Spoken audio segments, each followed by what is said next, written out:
Quisiera entonces presentar nuestra mesa, ¿no es cierto?, de hoy día de especialistas, es la identidad de Jesús en las diversas tradiciones religiosas.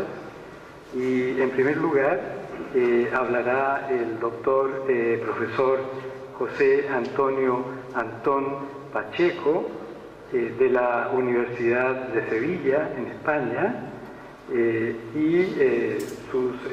una breve, por supuesto, historia académica del profesor Antón Pacheco. Es profesor de Historia de la Filosofía Antigua y Medieval en la Universidad de Sevilla, director y profesor del Máster Oficial de Historia de las Religiones en la Universidad Pablo de Olavide, en la misma Sevilla.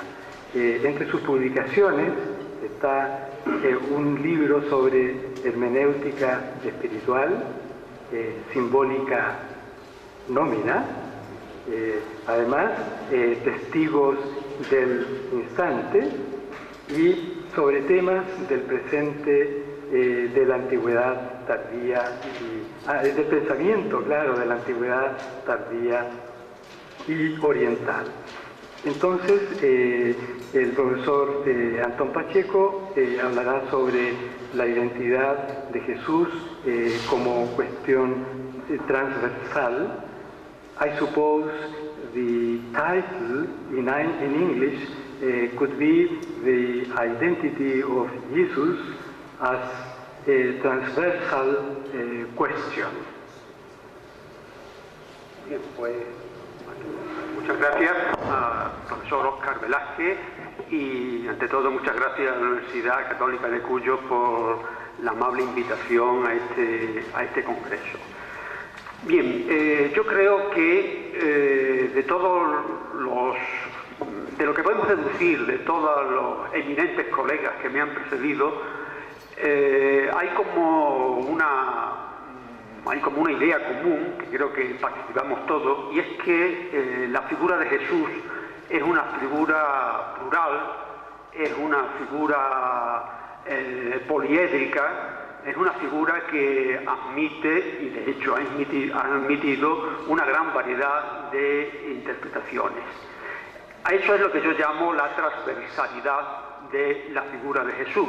Es decir, la figura de Jesús ha sido determinada y se ha ido constituyendo, cruzando y cortando, por lo tanto también podríamos hablar de intersección, diferentes corrientes, diferentes tradiciones, diferentes autores, que coadyuva todo ello a configurar eso que justamente llamo transversalidad de la figura de Jesús, que, bueno, podemos perfectamente emplear otros términos que de hecho se han estado ya utilizando a lo largo de estas jornadas que llevamos ya, como es el de intertextualidad. Es decir, la intertextualidad es una derivación precisamente de esta posibilidad de enfocar la figura de Jesús desde diferentes perspectivas. Hago la especial incidencia en que esta variedad y diversidad de enfoques de la figura de Jesús, esta diversidad de interpretaciones de Jesús, acaece en un contexto que ya de por sí es diverso y variado. Es decir, el contexto de la koiné, el contexto que se produce en la antigüedad tardía de cierta unificación del mundo que posibilita un contacto, una comunicación, también un conflicto, evidentemente, pero en cualquier caso la posibilidad de comunicación. Para mí es muy importante la noción de koiné. La noción de koiné nosotros habitualmente la utilizamos como ese momento, ese periodo histórico que se genera a partir de Alejandro Magno y que, bueno, tiene con la unificación del imperio por parte de Augusto, tiene, digamos, un punto, un hito de cumplimiento de ese proyecto alejandrino. Pero quiero llamar la atención que, y esta es una idea en la cual yo cada vez estoy personalmente más convencido, que la koiné ya de alguna manera existía con anterioridad. Es decir, pensemos por ejemplo en el Imperio Aqueménida. El Imperio Aqueménida es una cierta unificación del mundo. El Imperio Aqueménida crea una koiné, crea una comunicación entre pueblos, entre religiones, entre lenguas. Sigo con esto una intuición, me parece muy interesante, de Han Jonas. Por lo tanto, habría que ampliar el espectro de la koiné, no solamente ya a la etapa helenística, al la etapa imperial, en fin, hay diferentes nombres. Ya con anterioridad hay una koiné. Pero yo incluso voy días más atrás, y yo pienso, ¿cuándo no hay koiné? ¿Cuándo realmente no ha habido relación, conexión, comunicación? Traigo a la memoria siempre las opiniones de un gran helenista como es Walter Burke, que disuelve esas fronteras, a mi juicio, y por supuesto a su juicio mucho más autorizados, artificiales, entre Grecia y el Próximo Oriente, entre Egipto y Siria, entre Siria e Irán, y comprueba y manifiesta en sus múltiples publicaciones cómo realmente hay una comunicación continua desde siempre. Desde siempre. Bueno, esta idea, esta incidencia en la noción de koiné me parece especialmente importante cuando luego la concretemos en el maniqueísmo y en la recepción que hace el maniqueísmo de la figura de Jesús. Abundando en esto que estamos diciendo, quiero traer también a colación una categoría que me parece que de alguna manera responde muy bien a todo esto que estoy aquí planteando de una manera evidentemente sucinta, y es la noción acuñada por Leisman, un biblista de la escuela de Nimega del final del XIX, principios del XX, una noción de polidoxia. Él opina que por lo menos hasta Nicea no se puede hablar realmente ni de ortodoxia ni de heterodoxia, porque no hay una constitución, digamos, canónica, ¿no?, dogmática. Hay que hablar de polidoxia, es decir, de una variedad justamente de opiniones, de ideas, con respecto a problemas fundamentales y trascendentales, como no hace falta que en ello yo incida más. Evidentemente, esta noción de polidoxia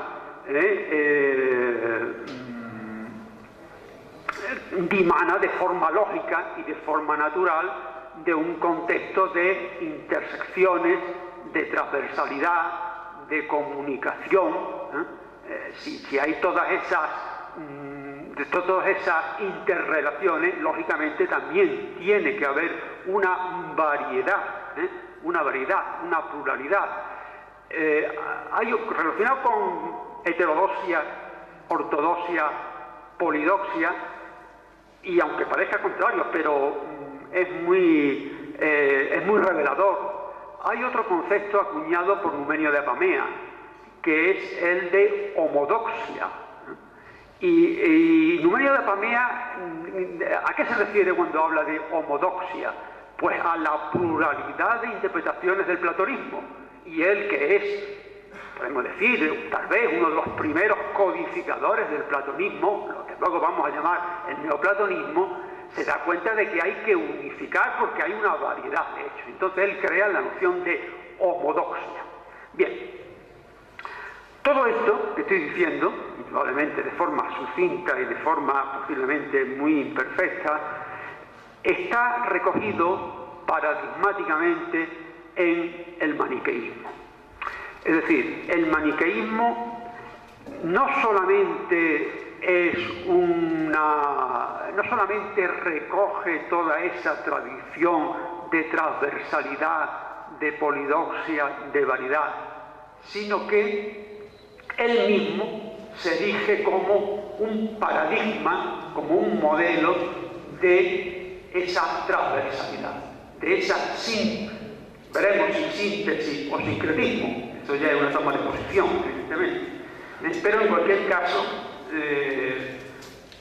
hablar de maniqueísmo significa, yo diría que un poco la culminación de la misma koiné, en la medida en que el maniqueísmo es una religión esencialmente crística, paulina, judía, cristiana, mazdea, budista, taoísta, confuciana. En fin, allí donde se va extendiendo el maniqueísmo, va asumiendo y asimilando todo aquello que se va encontrando y lo va integrando dentro del cuerpo fundamental que es judío, cristiano y mazdeo.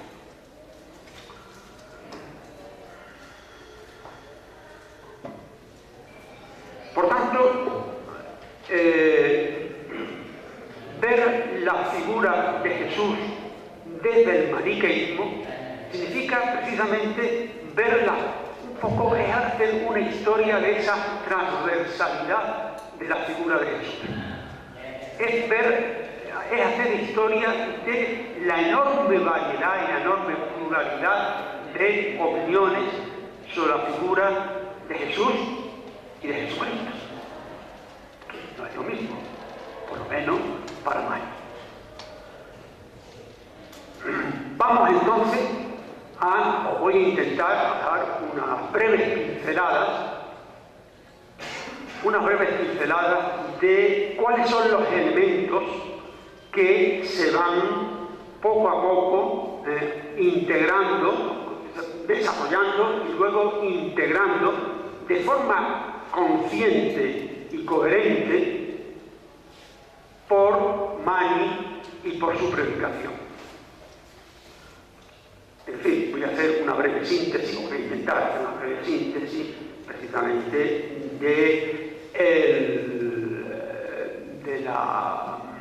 de lo que conforma, de los puntos esenciales que conforman la constitución del maniqueísmo como religión sincrética o sintética. Bien, efectivamente, yo creo que todo el mundo que haya leído algo de maniqueísmo se habrá encontrado con esta idea, ¿no? El maniqueísmo es un sincretismo. ¿Por qué? Bueno, un sincretismo porque coge de aquí, coge de allá, realmente asume de aquí, asume de allá. Es decir, el término sincrético es un término negativo, queramos o no. Es decir, hay un cierto prejuicio. Cuando se habla del sincretismo, lo sincrético parece que es malo. Por eso habría que abrir aquí una interrogación. ¿El maniqueísmo es sincretismo o es una síntesis? ¿O es una síntesis creadora? Porque la idea de lo sincrético parece que es como esos juegos infantiles, ¿no? Esos juegos de esas construcciones que son diferentes piezas, se cogen de un lado y del otro y se construye una casa o lo que sea, ¿no? Mientras que la síntesis es algo vivo, es algo orgánico. La síntesis siempre significa algo nuevo, algo creativo, algo vivido internamente. Mi postura particular es que el maniqueísmo no es un sincretismo, es una síntesis. Y por otro lado, también quiero poner en comunicación vuestra una reflexión mía personal al hilo de todo esto. ¿Qué no es sincrético? ¿Qué no es sincrético? ¿Dónde está el cristianismo químicamente puro, el judaísmo químicamente puro, el islamismo químicamente puro? ¿Dónde está? ¿Dónde está eso? Todo no es la unión, la síntesis, la conjunción de diferentes elementos procedentes de diferentes momentos, lugares, reflexiones, emociones, pensamientos, etcétera, etcétera, etcétera. Yo diría, afortunadamente, todo es sincrético. Lo contrario sería un esencialismo fundamentalista. Bien, efectivamente, síntesis o sincretismo, lo dejo cada uno que lo interprete como crea conveniente. Síntesis o sincretismo conforman el maniqueísmo. Judaísmo, claro, hay que decir que es judaísmo, porque hay mucho judaísmo, ha habido mucho judaísmo. Pero bien, en principio judaísmo, cristianismo, hay que decir, ¿qué cristianismo? Porque ha habido mucho cristianismo. Mani del siglo III, los primeros del siglo III, en fin, no hay que abundar, ¿no?, en la variedad de experiencias cristianas. Judaísmo, cristianismo, zoroastrismo, el casaísmo, ¿no? Parece ser que hay casi una unanimidad en los estudiosos en que la religión positiva, la religión concreta en la cual se crece y se desarrolla por lo menos hasta los 21 años, Mani, es una religión fundada por un tal El Casal, hay diferentes testimonios, que podemos llamar una religión judeocristiana, es decir, un poco en la línea del hedonismo. Por lo tanto, ahí tenemos ya el elemento judío-cristiano sintetizado completamente, en el que nace espiritualmente. El mismo Mani se desarrolla, luego se va a apartar de él, pero bueno, pero su formación es el casaísta, que es como decir judía y cristiana, o determinado judaísmo y determinado cristianismo.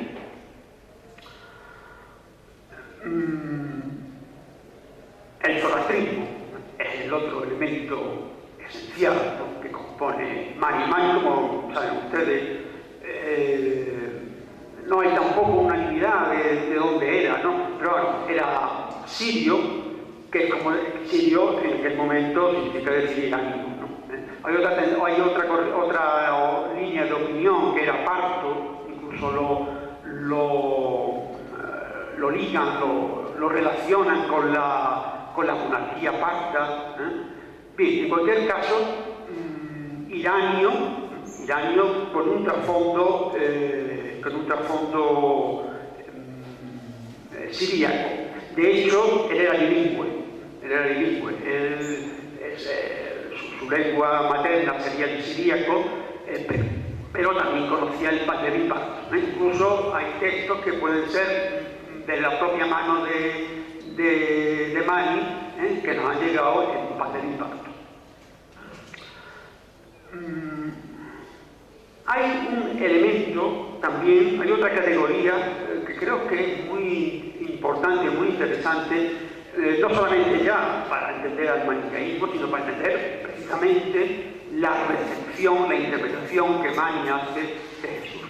Y es la noción de polinimia, es decir, polinimia referido a Dios. Es decir, Dios, lo divino, o las entidades del ámbito de lo divino, la Trinidad, porque Mani era trinitario, muchos de sus escritos comienzan con confesiones de fe trinitarias. Pues bien,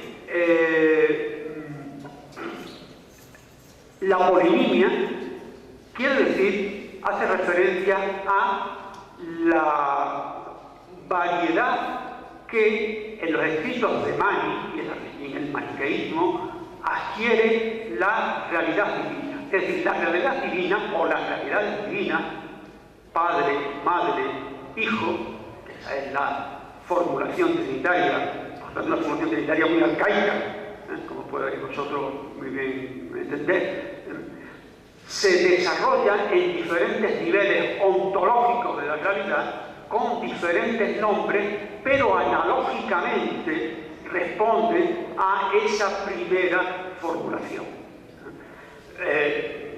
Yo estoy tentado de hablar de otro término, comunicación de idiomas, ¿no? Esa polinimia, esa variedad de nombres de Dios. Por ejemplo, cuando escribe Mani para un público, diríamos así, cultivado o de lengua irania, que puede ser sociano, bastriano, habla de Zurban, curiosamente, ¿no? Zurban, uno de los Dios, no el Dios, para una importantísima corriente religiosa irania. Cuando habla para un público semita, habla de Abba Rabuta, el gran padre. Cuando se refiere a la madre, también va a tener, según sea el estadio, según sea el estrato ontológico en el cual se desarrolle el drama divino, el drama del Cristo, en definitiva, va a escribir diferentes nombres. La estructuración ontológica del maniqueísmo es pentática, es decir, hay como cinco estadios, desde lo podríamos llamar el pleroma, por utilizar el término gnóstico, hasta el mundo sensible, hay como 5 estadios. En esos 5 estadios se va dando analógicamente, según una polinimia, una variedad de nombres, respecto a las 3 figuras trinitarias, se va a ir dando una variedad de nombres que no se identifican, pero que se comunican. Por eso yo traigo a colación, porque creo que además es muy pertinente, el término de comunicación de idioma. Claro está, fíjense ustedes, ¿no? Esta polinimia. Sí, me dicen que queda 5 minutos y acabo de empezar. Entonces, bien, pues, no sé, queda bastante. Bueno, pues voy a ir resumiendo, lógicamente. Bueno, no quiero cortar lo que iba diciendo porque es muy importante. Que hay una polinimia, hay una comunicación de idiomas. Hay otro término que Norden, el gran Edward Norden, otro gran lingüista, ¿no? Que seguramente muchos de vosotros conocéis, sobre todo su famoso libro Anotofeo, un libro escrito en 1912 que sigue siendo de una extraordinaria actualidad. Él creó precisamente para decidir cuál era la experiencia de lo divino en esta época. Él habló de la teocracia, no teocracia, teocracia, es decir, síntesis de dioses, es decir, síntesis de dioses. ¿Me explico? Vamos a ver, quería decir, una figura divina en este momento de Koiné asume caracteres de otra figura divina. Bueno, hay en todos los sentidos, teológico, artístico, un ejemplo muy tópico, ¿no? Jesús es representado como niño pastor, que todos sabemos que es Hermes, ¿no? Hay esa capacidad, ¿no? Esa especie de permeabilidad. Pues bien, volvemos de nuevo a lo que quería decir. Si decimos que hay una polinimia, una teocracia, una comunicación de idioma, quiere decir que lo que sucede al hombre primordial, palabra clave, al hombre primordial, a Cristo, en hilo tempore, en el pleroma, va a ir sucediendo en todos los estadios de la realidad. Lleguemos al último. ¿Quién es el último? Jesús. Por lo tanto, bueno, es decir, Jesús, para el maniqueísmo, Mani. Bien, bueno, ya son menos de 5 minutos. Entonces, elementos que conforman todo este conglomerado más que sincrético, sintético, el ciclo de Enoch. El ciclo de Enoch, esta mañana la profesora, perdona, me quedé de tu nombre, ¿sí?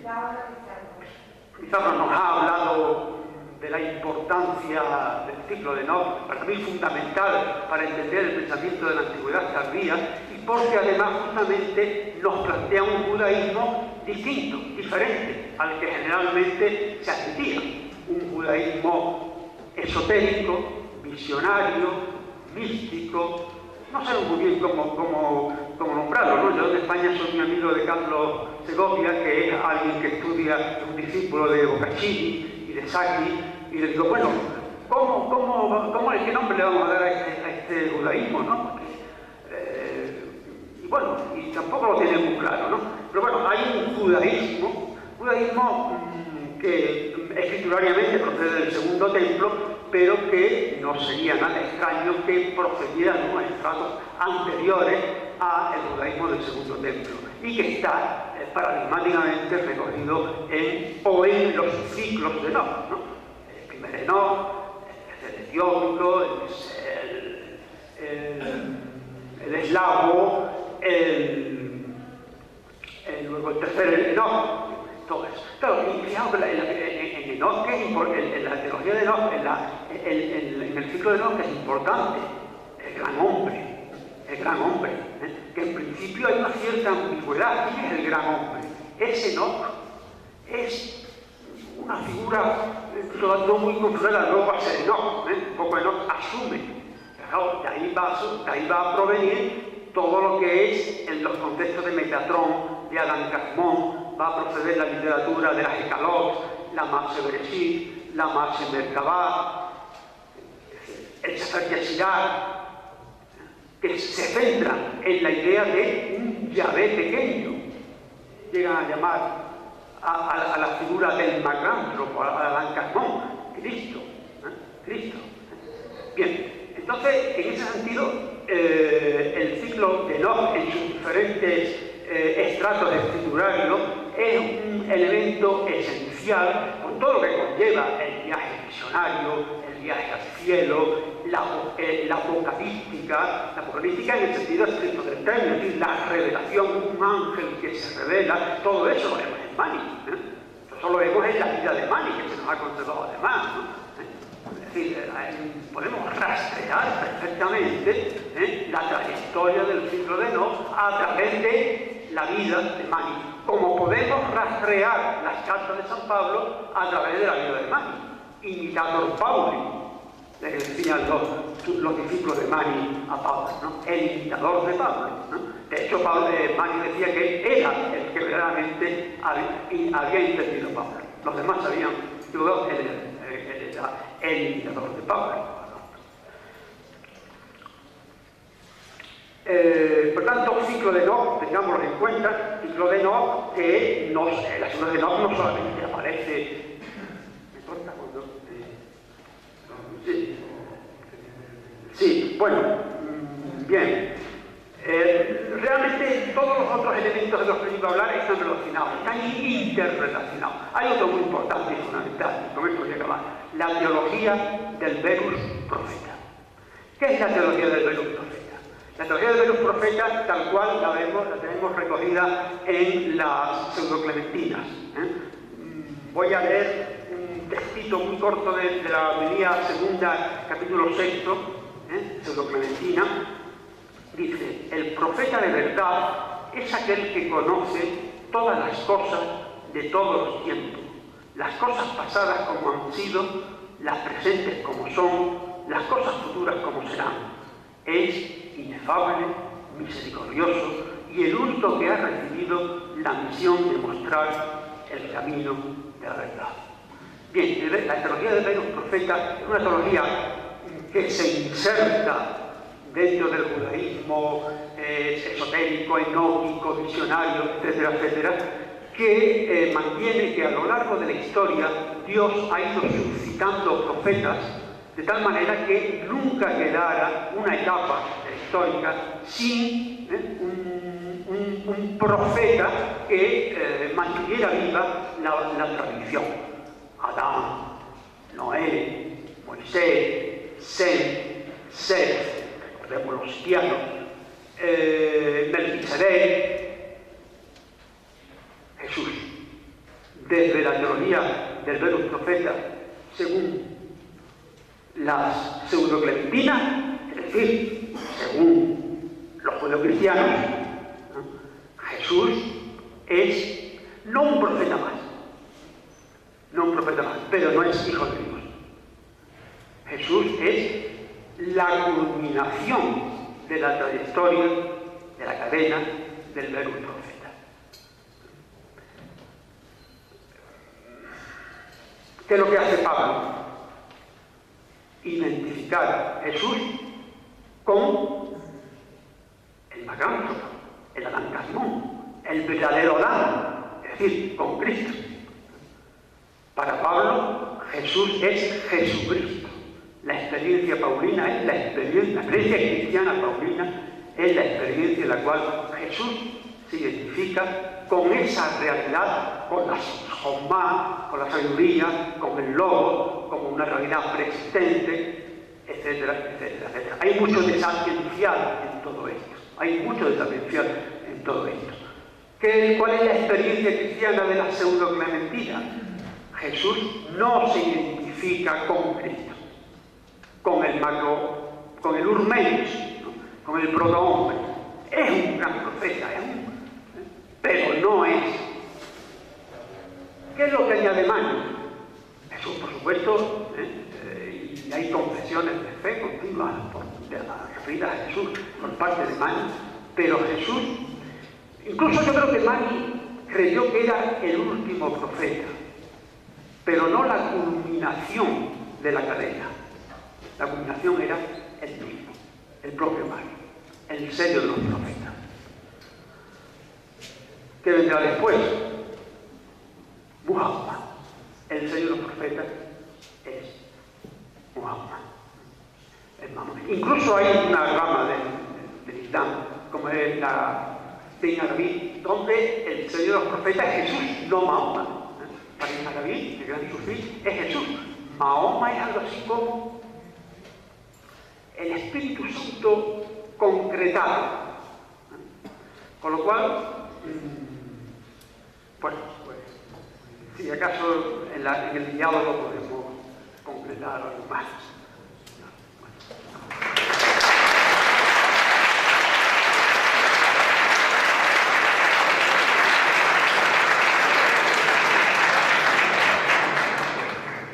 Profesor Antón Pacheco, muchas gracias y perdón por si No habrá sido mío, no por eso. Una short explanation. Hola. We will have questions. Professor Antón Pacheco was trying to explain about the polydoxia, neither heterodoxy or orthodoxy, and for him it was important the intercommunication and variety in the events of culture. Koine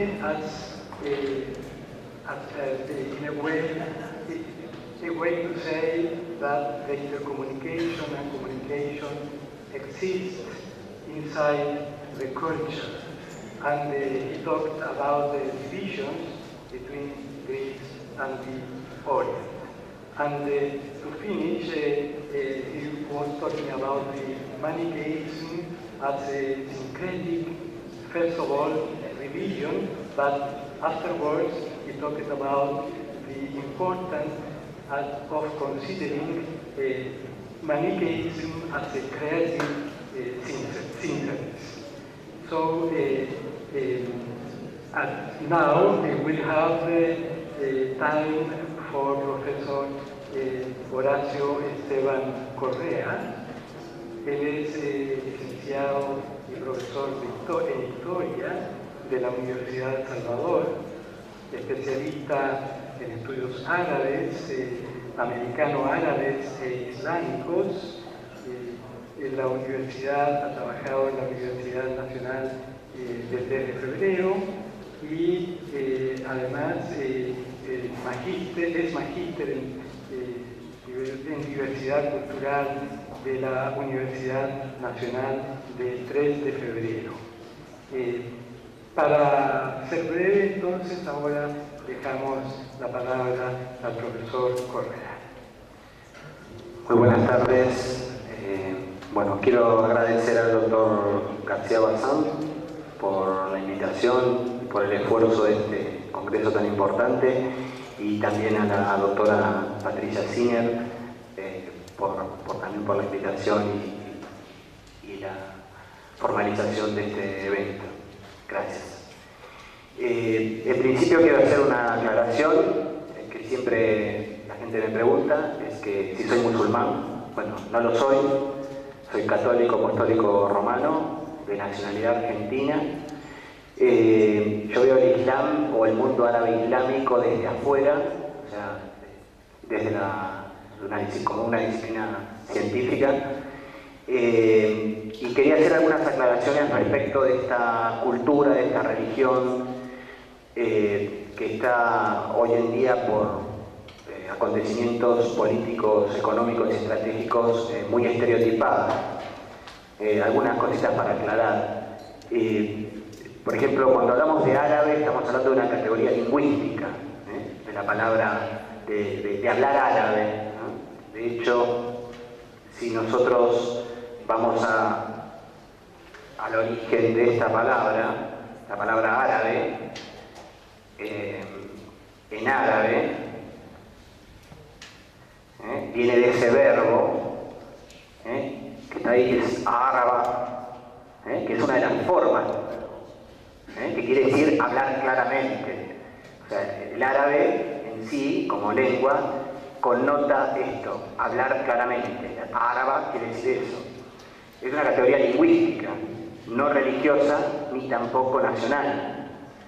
Esto no quita que la categoría lingüística influya de sobremanera sobre la categoría confesional que es el Islam o la religión musulmana. Son dos, pero en definitiva son dos cosas distintas. Les doy un ejemplo. Yo puedo ser árabe parlante porque hablo árabe, ser de nacionalidad siria porque soy ciudadano del Estado-Nación sirio, y puedo ser judío, de religión judía. ¿Se dan cuenta? Esto, bueno, en los estudios de diversidad cultural se trabaja bastante. Bueno, en principio voy a hablar de las fuentes a las cuales traté para ver la identidad de Jesús en las tradiciones árabe-islámicas. Como dice el profesor Antón Pacheco, la figura de Jesús, la identidad de Jesús es de una dimensión universal, a tal punto de que en el Islam representa un profeta de dimensiones importantísimas, tal como el señor profesor, incluso a veces eclipsando a Mohammed, el profeta principal. Bueno, las fuentes básicas son tres las que tomé. La primera es Al-Qur'an, lo que ustedes conocen como el Corán. El Corán viene de ese verbo que está ahí, que es el verbo qara, es decir, leer, lo cual el Corán significaría la lectura. Hay una tradición o una opinión minoritaria que provendría de otro verbo, el verbo qarana, que quiere decir poner juntos, atar, añadir. Bueno, esta opinión está cada vez con menos fundamento, pero de todas formas, si juntamos los dos verbos, estamos hablando de leer, reunir, recoger, añadir, unir. El Corán es en principio Kalimatullah, esto quiere decir palabra de Dios.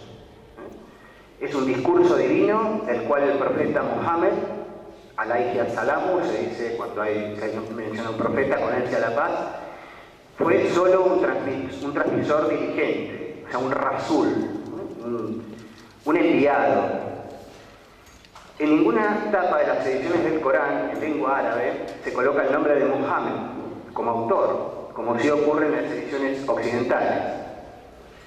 El Corán es, además, revelación de Dios, o sea, tanzil. Tanzil quiere decir descenso. Ayer hablaron de anonadamiento, de abajamiento, ¿no?, de la divinidad en la tierra. Bueno, la palabra tanzil no significa lo mismo, pero está relacionado.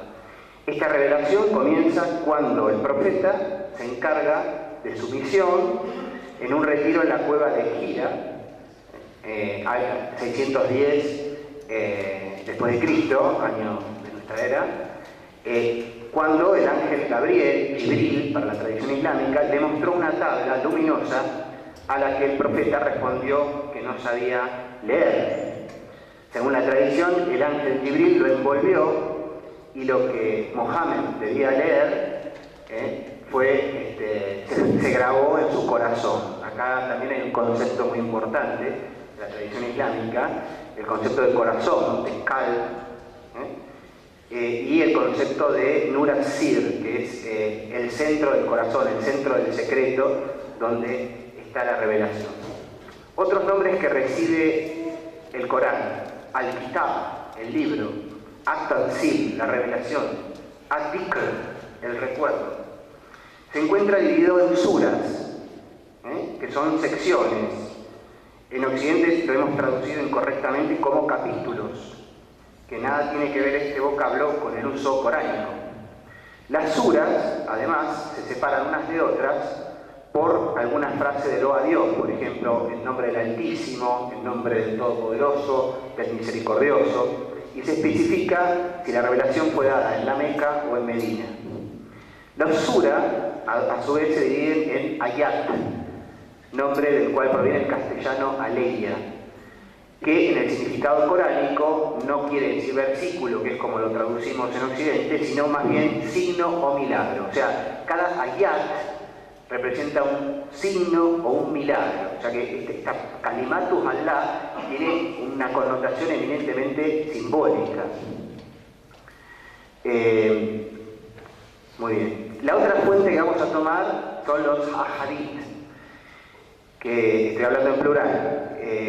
Son las narraciones, técnicamente esto quiere decir narración de los primeros tiempos, de los compañeros del profeta, que constituyen la tradición o sunna, la costumbre o uso que posee una sanción social en el caso de que no se cumpla.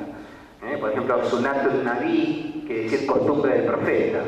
Y es muy común escuchar en el mundo, en la religión musulmana, tal cosa es sunna. O sea, si está bien esto, está mal, que lo haga. Y bueno, la respuesta es sunna, o si es sunna Nabi, bueno, con más razón. Si es costumbre del profeta, con más razón es bueno hacerla. La tercera fuente que tomé es una de las menos conocidas, son los israeliyati.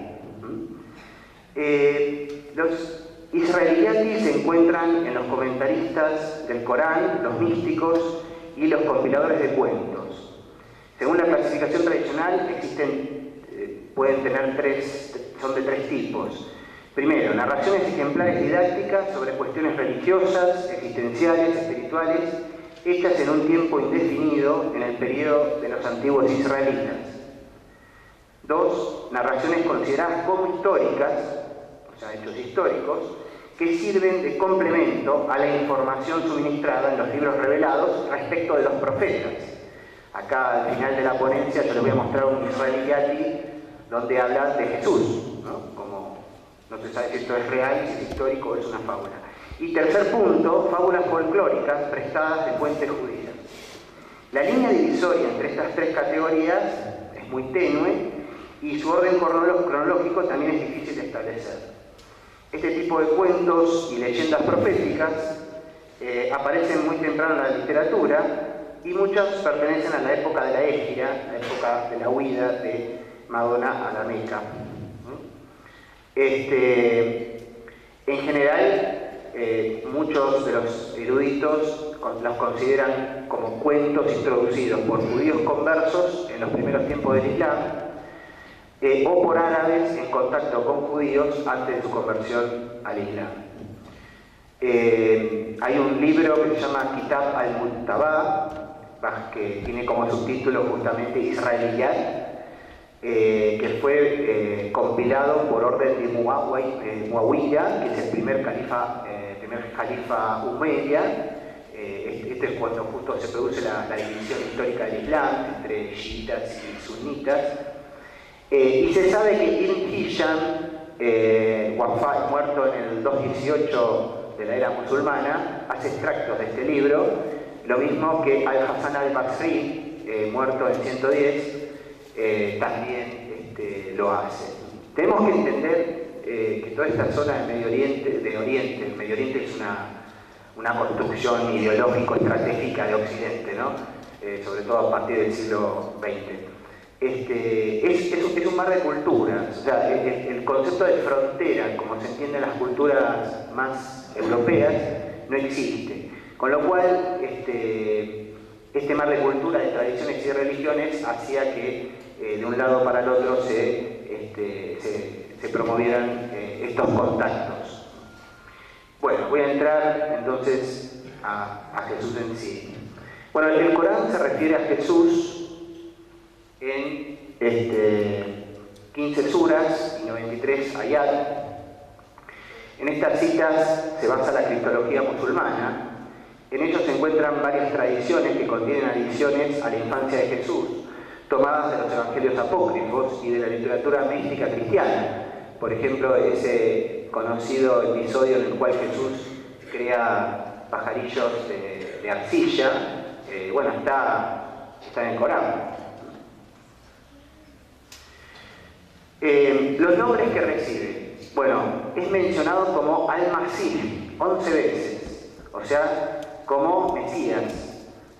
La palabra Masih proviene del verbo masaja. Después vamos a ver que hay todo un estudio más completo. Quiere decir el ungido. El verbo masaja es ungir, frotar, enjugar, secar, frotar. También es nombrado Nabí, profeta, o sea, Jesús tiene la misión de proferir, inferir, hacer de vehículo que un futuro se convierta en evento histórico. Hablábamos acá de Koiné. Bueno, había de hecho, el Islam yo creo que representa una nueva síntesis, ¿no? Como dice el gran arabista Felipe Maillo Salgado, el Islam tuvo contacto con todas las tradiciones religiosas como última religión revelada, y por eso tuvo una marcada vocación de religión de síntesis, ¿no? También es nombrado como Rasul, mensajero. La palabra Rasul viene del verbo rasala, y en la forma 4, arsala, quiere decir enviar, expedir, proferir.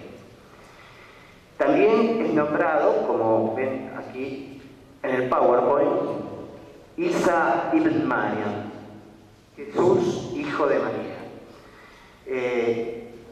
16 veces es nombrado Isa ibn Maryam y 17 veces Ibn Maryam, o sea, hijo de María. Bueno, esto es un rasgo singular de Jesús como profeta. Para esto tenemos que ver un poco cómo se constituyen los nombres en árabe y la diferencia singular que expresa en este caso Jesús. Lo que ven aquí es un nombre normal, digamos, en árabe. Ustedes ven, ahí dice Abu al-Fadl, eso se llama kunya, quiere decir nombre de honor. En el mundo árabe islámico, un hombre es hombre cuando tiene hijos. Si tiene hijas, no ha logrado la paternidad. Por eso, Abu al-Fadl, quiere decir que soy padre de Fadl. Se llama nombre de honor. Luego viene el ism, el Abdurrahman, es el nombre. Como yo me llamo Horacio, bueno, este hombre se llama Abdurrahman. Y luego viene el Nasab, que es el Ibn Abi Bakr, hijo de Abi Bakr. En este caso, claro, el caso de Jesús no tiene padre, pues después vamos a ver quién podría ser el padre, pero no tiene cuña, ¿no? Y tampoco tiene descendencia. Con lo cual, el Nasab de la genealogía es femenino. Algo también fuera de lo común en el mundo árabe islámico. Y esto tiene que ver con la relación con lo femenino en la cultura árabe islámica, que en el caso de Jesús también lo hace todavía más singular. Bueno, esto después lo vamos a ver. También es nombrado Min al-Mukarrabin, que quiere decir de los cercanos y próximos a Dios. Los Mukarrabin en árabe es el querubín hebreo, una categoría de ángeles, e incluso en el Islam es una categoría de creyentes cercanos a Dios. También es llamado Wajid, el benemérito, héroe de estima en este mundo y en el próximo, como dice la Sura 3, Ayat 45. Mubarak, bendecido, y Abdallah, sirviente, esclavo de Dios, ¿no? Esta connotación de esclavo no es la que nosotros tenemos quiere decir más bien propiedad, hechura de Dios. O sea, como que siempre estoy sujeto a Dios, es el concepto de Abd Allah. Algunos dogmas definidos en la Iglesia, encuentran soporte en el Corán, como por ejemplo el de la Inmaculada Concepción. Esto está directamente ligado al Nasab de Jesús ibn Maryam. Y acá quiero hacer dar un pantallazo de una síntesis, yo he hecho el trabajo sobre esto, de la cuestión de la mujer, ¿no? De cómo se concibe la mujer en la cultura árabe islámica. Lo voy a citar a Gabriel, cuando habla de la poesía, dice: la mujer es inasequible e inefable, lejana y difícil de gozar una vida en su compañía. Hablo de la mujer en general, como del arquetipo de la mujer, como madre, esposa, compañera, lo que sea, en general.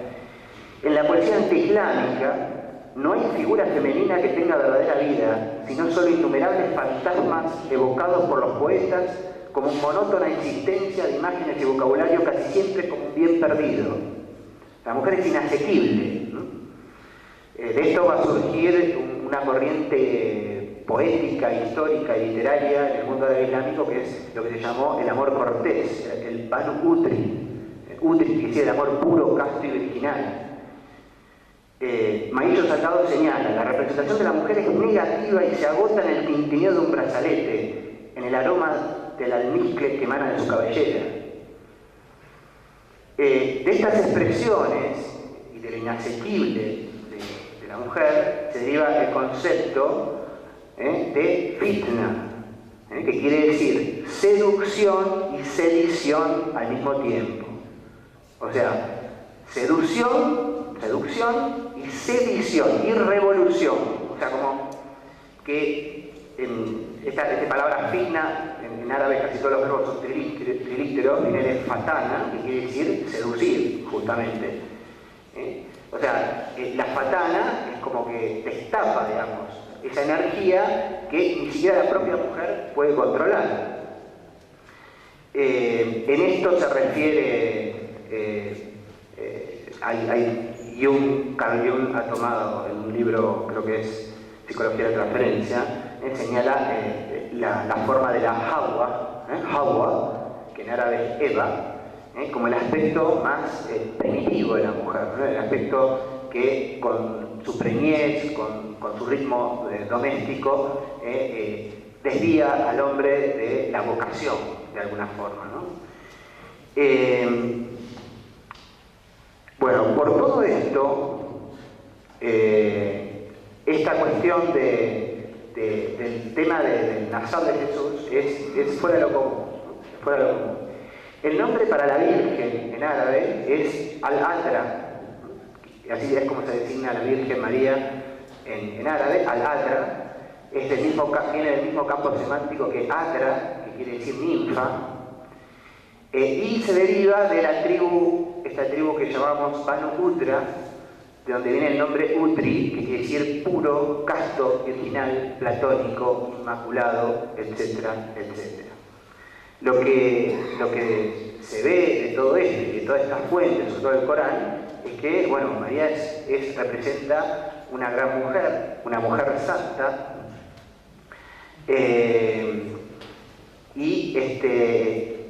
y una mujer virgen.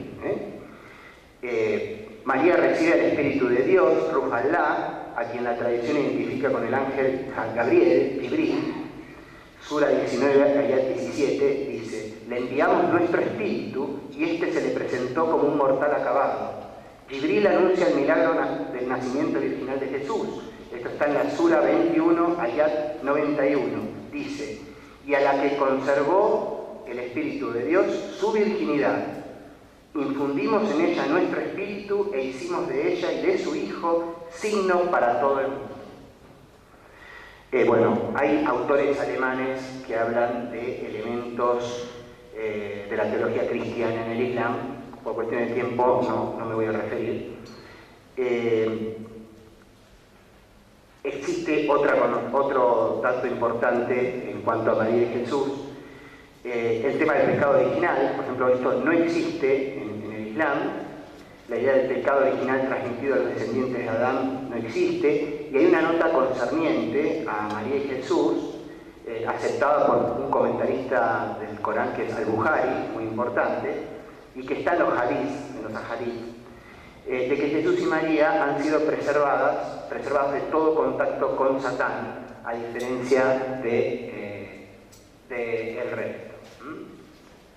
La palabra Satán o Shaitán en árabe proviene, bueno, hay mucho trabajo de esto, creo que finalmente proviene del hebreo, Satna. En etíope hay el nombre de una serpiente que recibe el nombre de Shaitán. Viene, en árabe viene del verbo Shatana. Shatana quiere decir cortar en tiras, suprimir, anular, oponerse, dividir.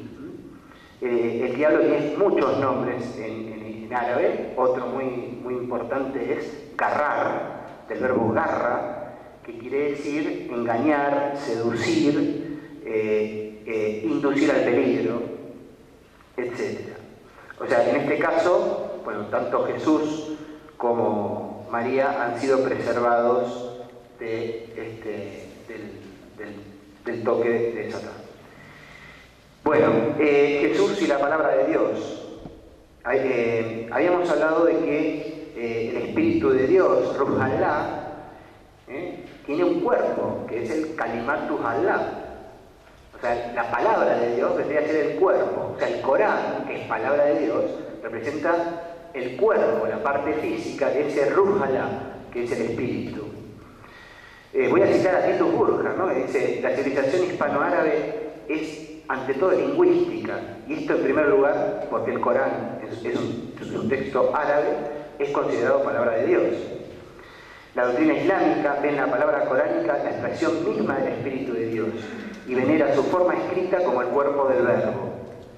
En uno de estos israeliyat, que se llama Al-Hatu wal-Kitabatu, que quiere decir la caligrafía y la escritura, voy a extractarlo lo que dice, preguntó Salomón, con él sea la paz, a un ifrit. Los ifrit son genios, ¿vieron los genios que aparecen en los dibujitos? Bueno, hay una gran variedad de genios en el Islam. Los genios son creados por Dios. Sura 72, Dios creó a los hombres, los ángeles y los genios. Y este ifrit, al cual recurre Salomón, dice, preguntó Salomón, ¿qué es la palabra? Y contestó el ifrit: es un viento, ruj, que no permanece. Salomón contesta: ¿y qué es entonces aquello que la retiene? Y el ifrit contesta: la escritura. Esto es una de las explicaciones por qué la caligrafía, el kalam, escribiendo con el kalam, en el mundo árabe es sumamente importante como arte. El arte menor es la caligrafía, los arabescos, el arte mayor es la arquitectura, ¿no? Bueno, así de esta forma, Jesús es palabra de Dios y así lidera a los hombres en el camino correcto. Bueno, para ir acortando, voy a hablar sobre la Trinidad. El Corán rechaza enteramente, ya termino. El Corán rechaza enteramente la doctrina de la Trinidad. Hay un concepto que es el Wahad al-Wujud, la unidad de Dios. El Islam es estrictamente monoteísta en este sentido. En la Sura 5, ayat 116, dice: y cuando dijo Alá, Jesús, hijo de María, ¿eres tú quien ha dicho a los hombres, tomadnos a mí y a mi madre como dioses, además de tomar a Alá? Dijo Jesús: gloria a ti, ¿cómo voy a decir algo que no tengo por verdad? Si lo hubiera dicho, tú lo habrías sabido. Bueno, hay atisbos de teología trinitaria en el Islam. Este es uno. Algunos autores comentan que la Trinidad coránica sería Jesús, María y Dios. Después, como antecesor, tenemos a la diosa trivalente Jubal, antiislámica, con su contraparte masculina Al-Lat, Al-Uzza y Manat. Y también podemos ver en los cultos mariamitas y coliridianos que se tuvieron datos durante el sínodo de Éfeso en el 431. Bueno, para ir los tiempos Cronos, ¿no?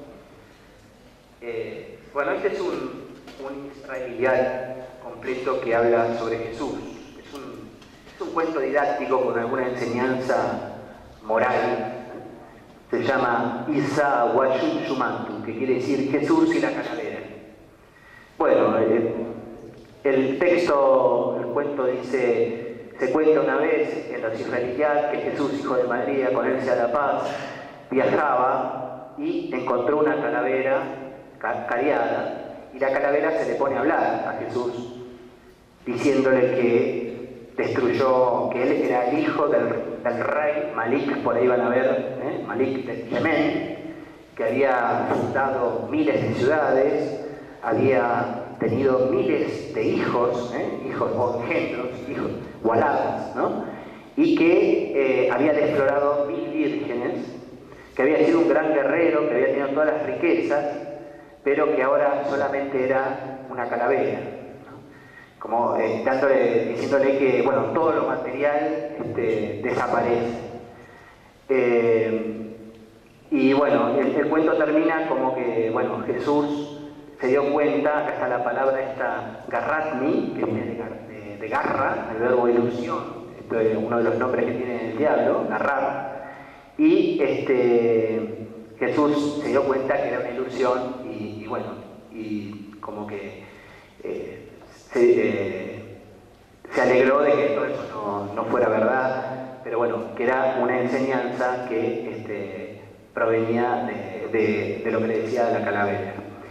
Bueno, para terminar, no sé, hay mucho más con respecto al tema de la crucifixión. 2 palabras. En el Corán se sostiene que Jesús no fue crucificado, que eso fue algo que creyeron los judíos.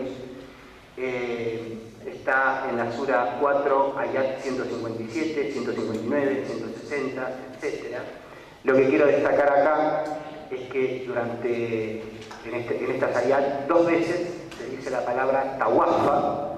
La palabra tawafa viene del verbo wafai, que quiere decir cumplir, saldar una deuda, haber completado la vida.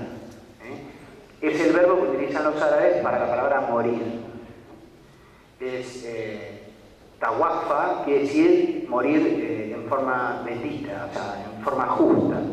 O sea, cuando un árabe muere, se dice wafai, quiere decir cumplió, saldó la deuda con la vida. Bueno, y esto aparece en el caso de la supuesta, digamos, de la muerte de Jesús, aparece como 2 veces en una ayat. Bueno, nada más, muchas gracias.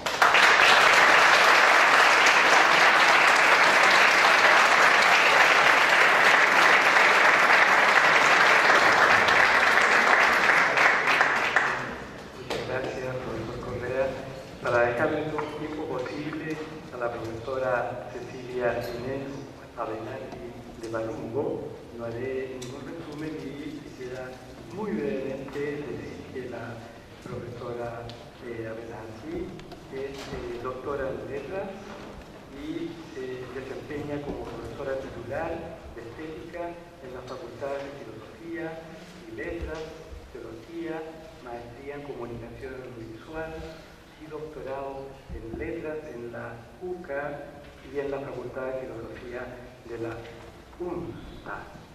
Dejo entonces a la profesora Avenatti. Bueno, muchas gracias, buenas tardes.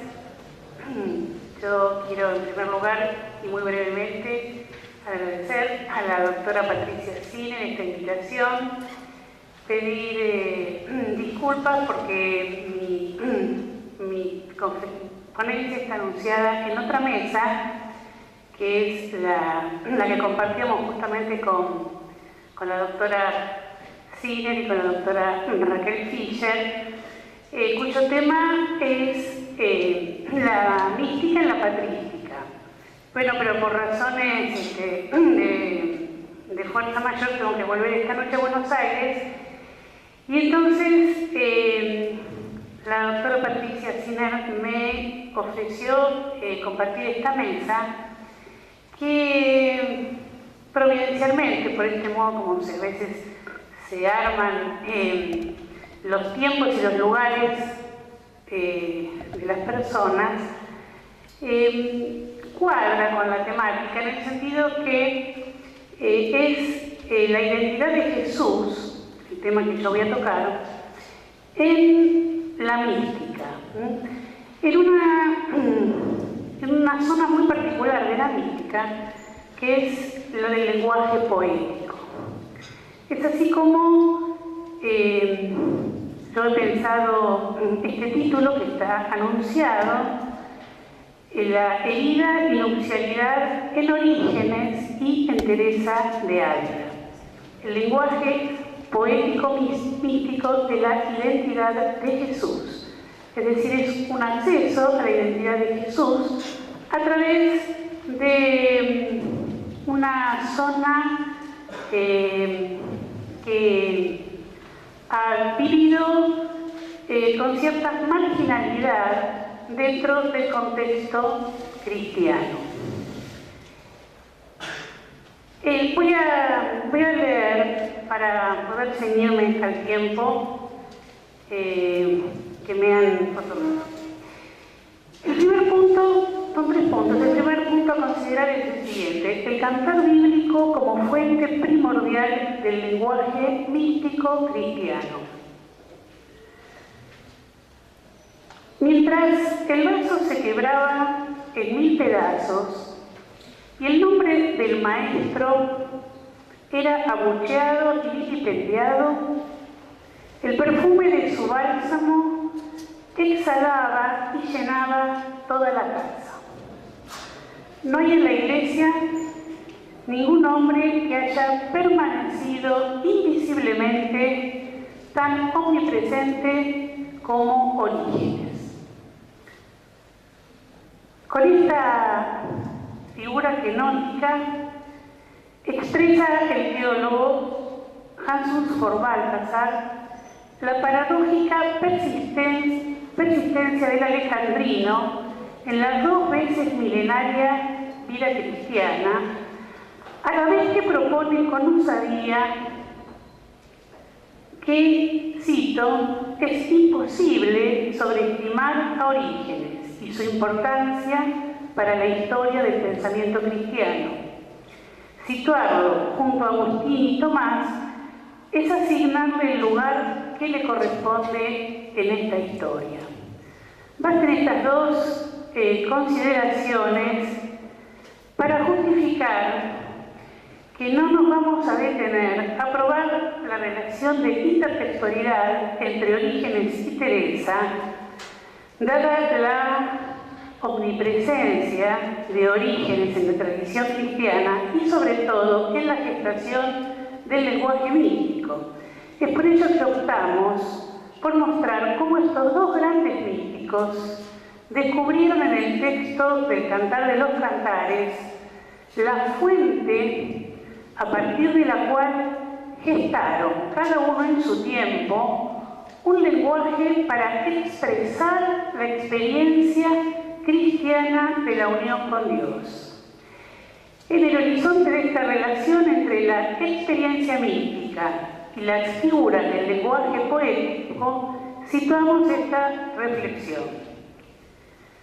Al adentrarnos en el estudio de las características del lenguaje poético místico cristiano, no se demora uno en constatar que todos los caminos conducen al Cantar de los Cantares como fuente primera de figuras y símbolos místicos. Sin embargo, inmediatamente también uno verifica que la transposición de la poética hebrea del cantar a la poética cristiana lleva el sello de la acción mediadora del comentario y las homilías de Orígenes al cantar.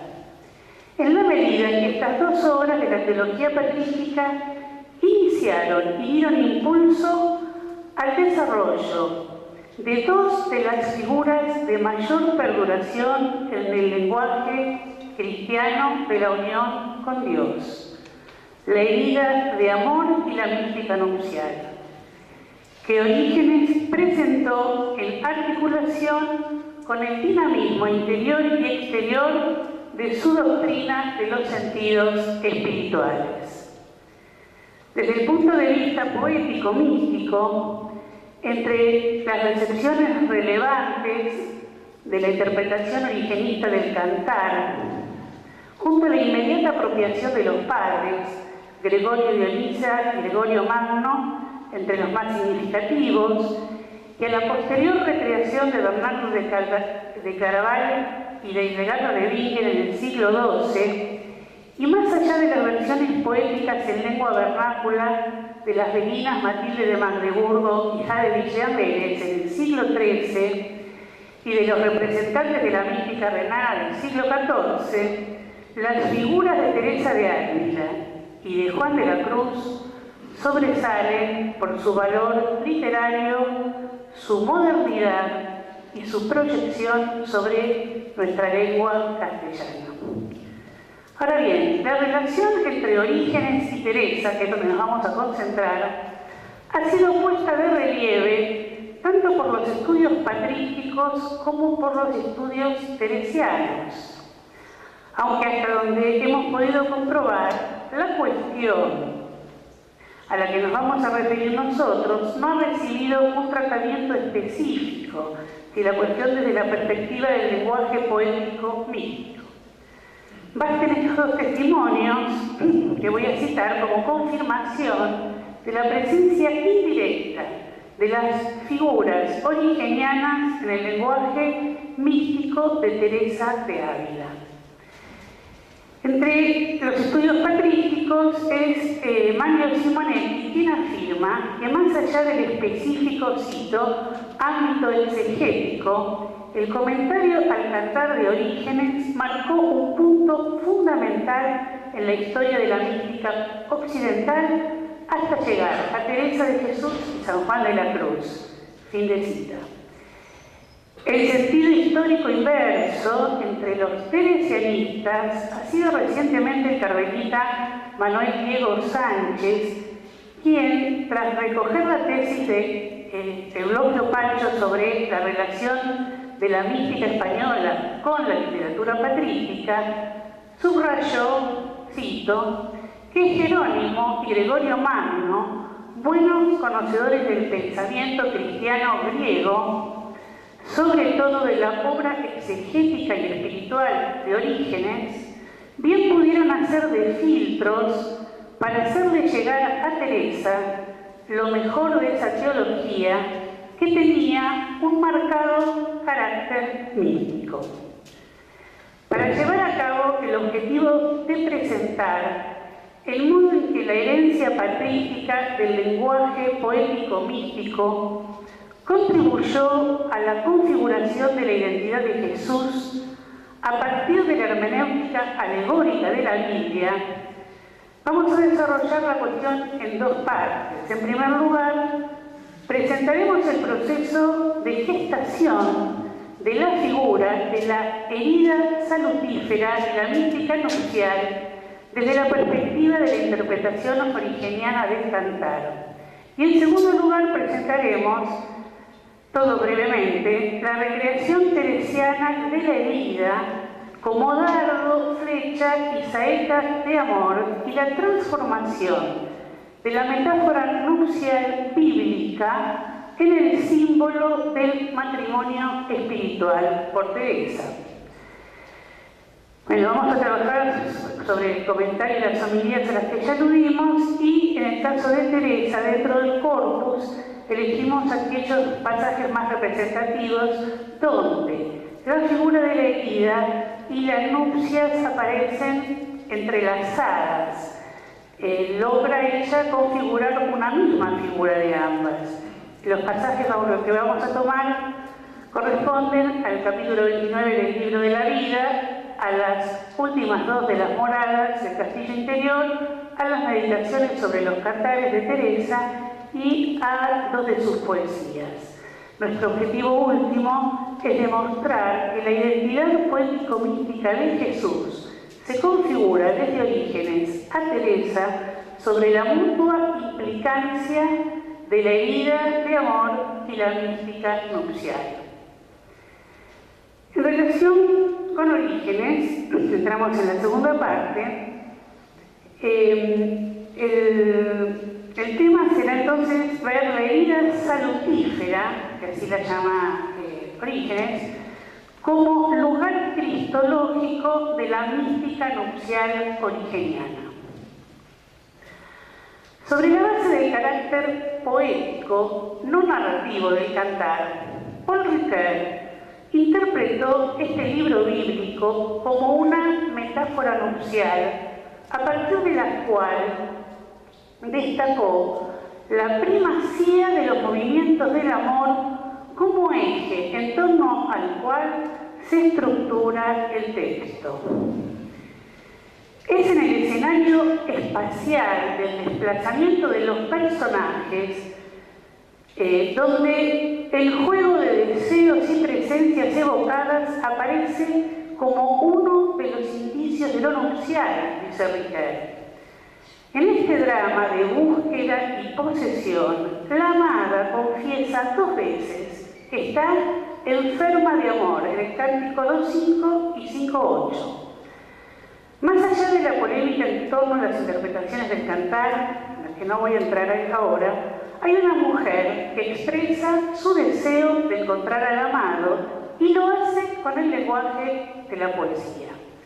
El sentido de estar enfermo y de la palabra hebrea hijolat fue traducido al griego por tetromene, es decir, del infinitivo nitrosco que es herido, de donde Orígenes acuña luego la figura de herida de amor. Sin embargo, se mantiene la idea de la enfermedad, por esto esta enfermedad de amor se mantiene la idea en el sentido de que la enfermedad de amor se cura, y se cura con lo mismo que la provoca, que es con más amor. Esta cura es la que traerá la presencia del amado, con lo cual se revela la condición excesiva del deseo, que no es consecuencia de una carencia, como la entendían los griegos, sino de un estado de plenitud. A más amor, mayor deseo de amor. En este contexto, la herida es apertura que comunica con lo excesivo del don a través de la experiencia del dolor que cura el deseo de más amor. Por ello, la saeta de fuego es el otro campo semántico que surge en torno a la herida de amor. Dice el cántico 8.6, porque es fuerte el amor como la muerte, implacable como el Sheol, la pasión, saetas de fuego sus saetas. La flecha que hiere es poderosa, inexorable, ineludible, pues avanza como el fuego y transfigura a quien alcanza. Sabido es que la interpretación alegórica de Orígenes se inserta en la doble tradición judía y cristiana, según la cual la literalidad de amado y amada es interpretada tipológicamente por los binomios Yahvé Israel y Cristo Iglesia. También es sabido que la novedad que introdujo el alejandrino es la incorporación de la interpretación psicológica, Cristo como esposo, el ungido y el alma como esposa, lo cual en su caso, el único, según Simonetti, en el caso de Orígenes, se logró esta incorporación de la interpretación psicológica sin desplazar a la interpretación tipológica, sino juxtaponiéndose a ella a través de la figura del alma eclesiástica. Pues bien, es justamente esta interpretación psicológica la que será adoptada por el lenguaje místico, y es en este contexto hermenéutico que debe ponderarse la vitalidad histórica de la figura de la herida de amor. Se trata ante todo, dice Orígenes, de una herida salutífera. Voy a omitir la lectura del texto de Orígenes en el prólogo, el comentario del Cantar, donde explicita esto, para concentrarme en el análisis de esta herida, que no es una herida ontológica, sino una herida, tal como la concibe Orígenes, una herida cristológica, y es esta dimensión cristológica de la herida la que va a pasar al lenguaje de poético, el lenguaje poético místico, que llegará hasta Teresa de Ávila. Es importante señalar que esta participación con lo divino, como señala Patricia Sinner, solo se actualiza cuando se produce esta herida, y que es en este momento cuando el alma adquiere la verdadera gnosis.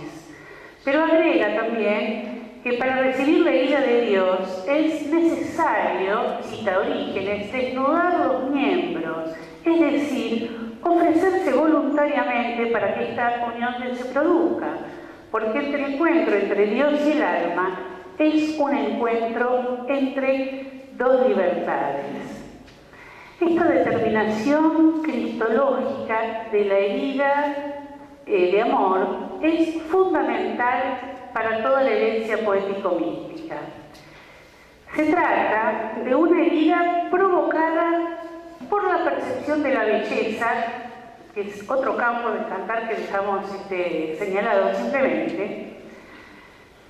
Una herida provocada por la percepción de la belleza. Hasta aquí la herencia podríamos interpretarla de modo platónico, pero que por ser cristológica es herida de plenitud, que se origina en una acción, la de la alianza, y se orienta hacia una acción, la de la salvación. Precisamente al comentar el versículo 5 del capítulo 2 del canto, Orígenes se refiere a las heridas salutíferas, señalando, cito brevemente, que es necesario que Dios golpee a las almas con tales heridas, que las traspase con tales saetas y dardos. Y Orígenes distingue entre la herida de Dios, la herida de la acción de Dios, y las heridas de muerte del maligno. Pues sabe bien que no toda herida salva, sino solo aquella que procede del Dios amor, porque solo salva y sana aquella que despierta amor. Para que no queden dudas de que la perspectiva de fondo de la herida salutífera en el caso de Orígenes, y tal como luego pasa a la poética mística y teologal cristiana, y no platónico-ontológica, la constelación figural de la herida de amor y de la saeta de fuego se completa con otra figura, que es la del pecho de Jesús, que Orígenes interpreta como textualmente la parte principal del corazón. El pecho o seno es considerado como la puerta de acceso a los secretos de amor de Dios o al sentido místico, cuya dinámica es justamente la de revelación en el ocultamiento, que es un dinamismo que luego acogerá la estética del cantar. Procede del cantar y luego será receptado por el pensamiento estético, según el cual cada revelación del oculto provoca el deseo de mayor revelación. Hay textos que voy a saltear, citas que ustedes podrán leer cuando esto se publique, y señalar, para poder pasar a Teresa, que en torno al verbo esposo, al que se refiere Orígenes, se abre un último campo semántico que está en relación con el pecho, que es el de la cámara del tesoro de Cristo, que es el del pensamiento secreto y recóndito, depósito de Dios, en el que Cristo no se introduce, y que poéticamente expresan las figuras del vino y del perfume derramado.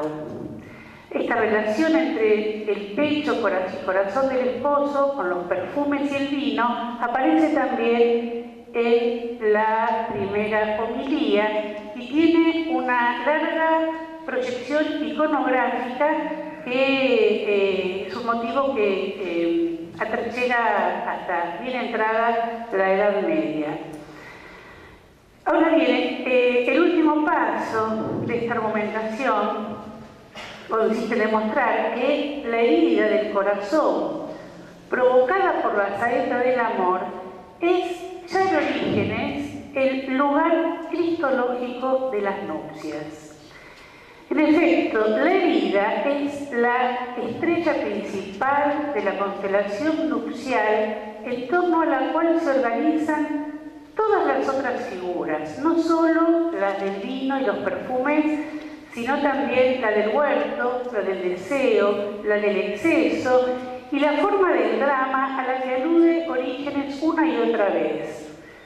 Todo esto se apoya sobre la herida que opera como apertura, no solo como comunicación entre el dentro y el fuera, sino como, en el caso de la figura nupcial, como apertura a la alteridad.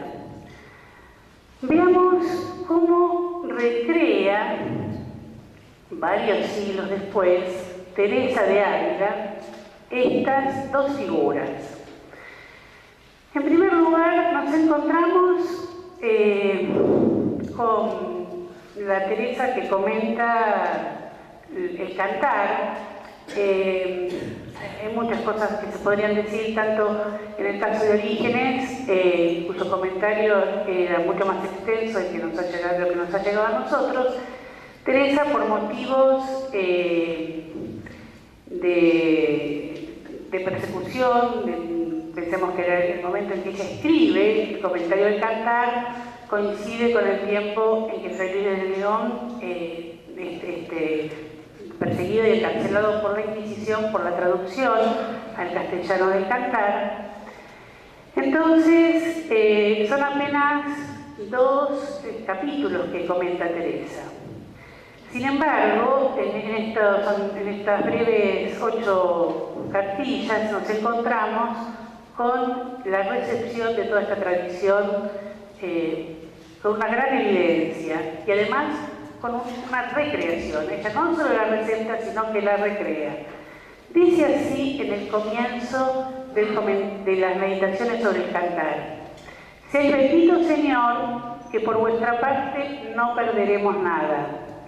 ¿Qué de caminos, por qué de maneras, por qué de modos nos mostráis el amor? Con trabajos, con muerte tan áspera, con tormentos, sufriendo cada día injurias y perdonando. Y no solo con esto, sino con unas palabras tan heridoras para el alma que os ama, que la decís en estos cánticos y la enseñáis que os diga: pues, Señor mío, no os pido otra cosa en esta vida, sino que me beséis con beso de vuestra boca». Este texto reúne los elementos fundamentales de la configuración del lenguaje metafórico de la herida de amor y de la mística nupcial de la escritora Abuledes. En efecto, Teresa asume de modo indirecto aquí la tradición originiana de la interpretación psicológica del cantar, para la cual el esposo escrito el ungido y el verbo palabra. El proceso de apropiación se pone de manifiesto en esta expresión: palabras tan heridoras, refiriéndose a las palabras del cantar, con la cual Teresa actualiza la tradición homilética origeniana, que yo he salteado, porque para Orígenes la palabra es la que hiere, es el verbo hecho palabra es el que hiere y suscita una relación nupcial entre la palabra, el que interpreta la palabra y el que recibe la palabra en la homilía. A su vez, ella reformula la tradición de la mística nupcial al sostener, y este es el aporte más importante de Teresa en su recreación, que esta unión acontece en el encuentro con la humanidad de Cristo. Yo esto no lo puedo desarrollar aquí, pero bueno, este es uno de los trabajos de Patricia Sinner, el encuentro, el encuentro nupcial en la última morada, para decirlo con palabras de Teresa, en caso de Orígenes, se da con el verbo donde ya la humanidad no está presente en la descripción origeniana. En cambio, en las moradas de Teresa, que es una construcción metafórica, Teresa nos presenta un castillo de cristal. Los castillos, el castillo es un edificio de defensa, y ella desvía metafóricamente la atención del lector, mostrando que va a hablarnos de otro tipo de castillos, un castillo metafórico. Sí.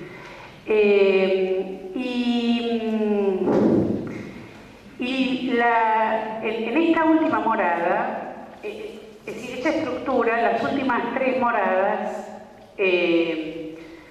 sobre la base de la transformación de la metáfora nupcial. ¿En qué sentido?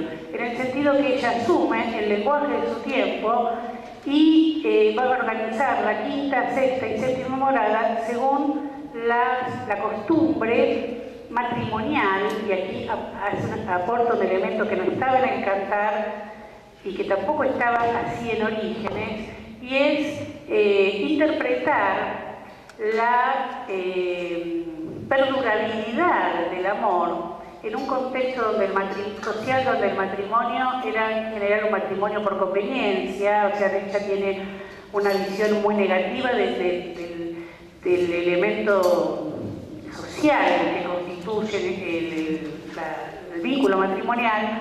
En su tiempo,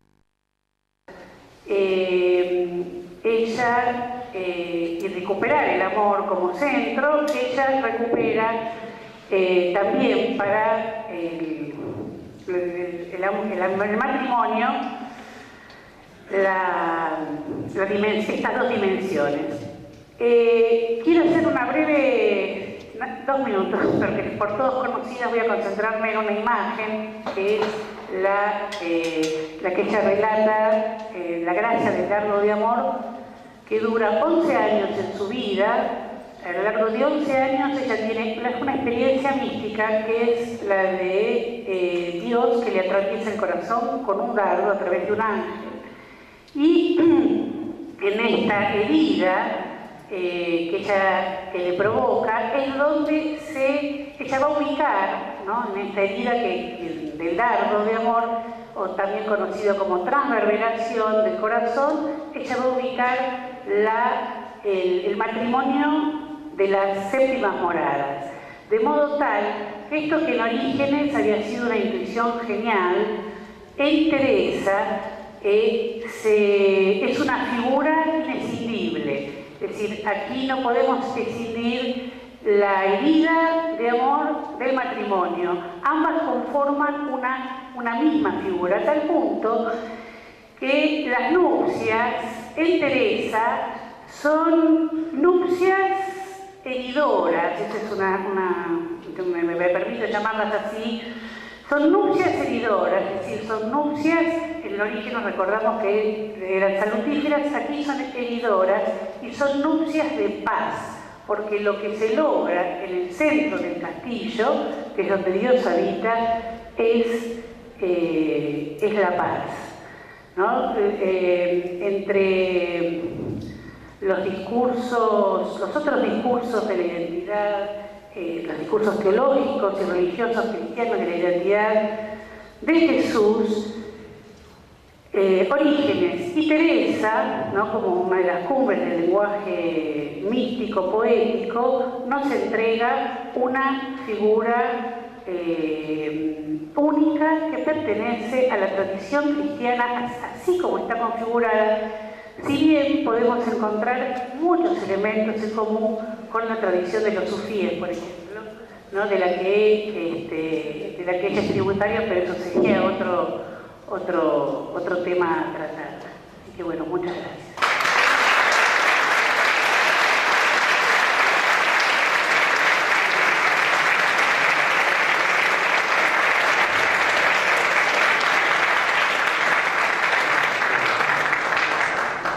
Muchas gracias, profesora Avenatti, y lamento que mi amigo Francisco García Bazán no pueda hacer preguntas porque no es tiempo para hacer preguntas.